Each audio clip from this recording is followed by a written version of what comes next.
I'm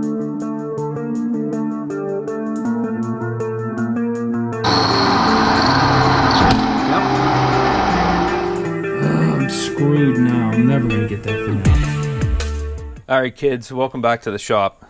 Today we're back on the Charles Parker Vise. Apparently you guys don't like this project because I don't get very good views, but I do have to finish the project. So in the last video I had on this, I machined the keeper for the lead screw. What I figured out was the piece of metal I used wasn't wide enough or tall enough, however you want to say it. And this hole is supposed to line up here, and it doesn't. It lines up right there. Hopefully you can see that punch mark. I put it together on the lead screw, punched it, and that's where the hole center was. So what we need to do is slot this side here big enough for the head, and then this side big enough for the threads. Okay kids, I got a new bit in there, and when I started with that old bit, it wouldn't plunge cut. I knew it was dull, I knew there was a problem, but I kept doing it. If there's a problem, stop. It's as simple as that. Remember, this side of the slot should only be deep enough to accept the head of the bolt. Now remember, on this side, the slot is smaller. The slot should not be wider than the threads. Time to drill and tap the hole for the keeper. I use an end mill to spot drill. Sure hope I don't break it.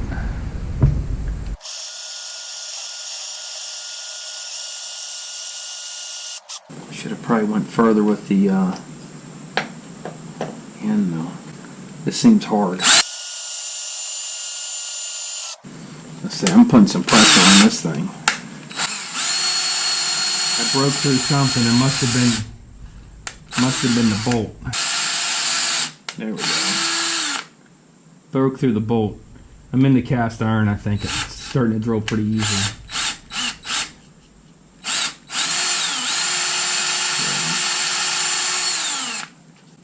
Yep.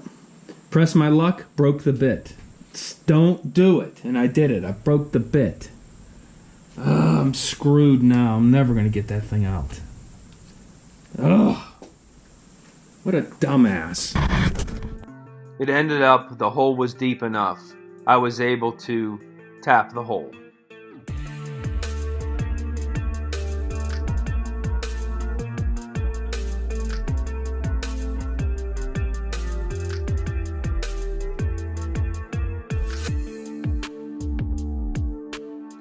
This isn't fitting very well. The action of the vise is tight. I don't like it. I think we need to shave off these ears. I need to machine it down to the mark. That should do it.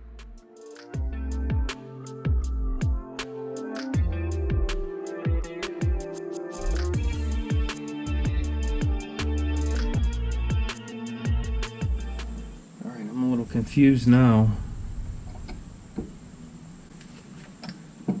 I'm a little confused, kids. Did I mess this up? I took this off. That's what I thought I had to do. I had to get that tighter. Isn't that how I would get it tighter? Seemed to have made it worse.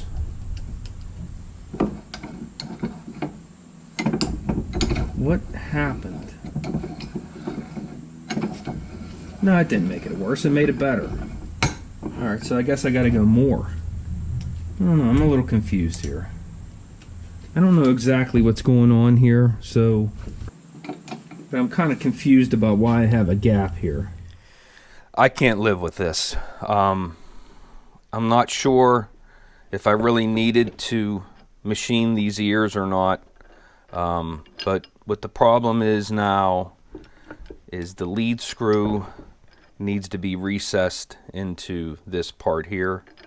And I did some measuring, and I came up with 0.118 So what I'm gonna do is I'm going to set this up on the rotary table, hopefully get it centered again, and machine this down 0.118.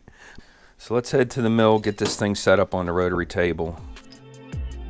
I centered the rotary table on the mill. I set my DRO to 0. Alright guys, remember when I drilled this hole here, I used the annular cutter. So I have the rotary table set up on center, I have my DRO set to 0, and now what I can do is I can use this as my fixturing point. This will be close enough.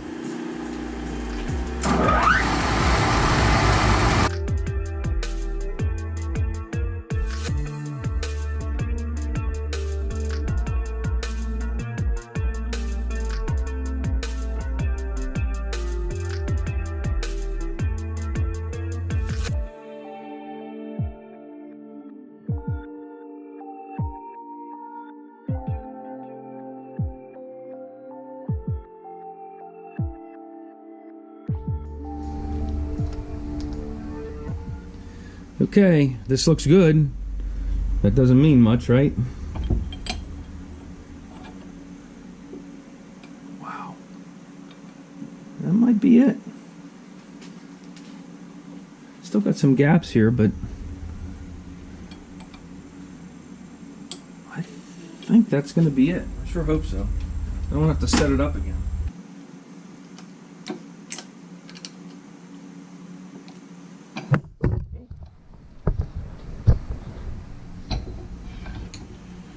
Alright, yeah, there we go. I mean, it has some backlash, but there, look how easy it is. Alright. Okay. Alright, but there we go. Alright, so now we're done with this. Okay, guys. Thanks for watching. Stay tuned because the next video I'm going to do is on the jaws. I'm going to make new jaws. So, thanks for watching. Please subscribe.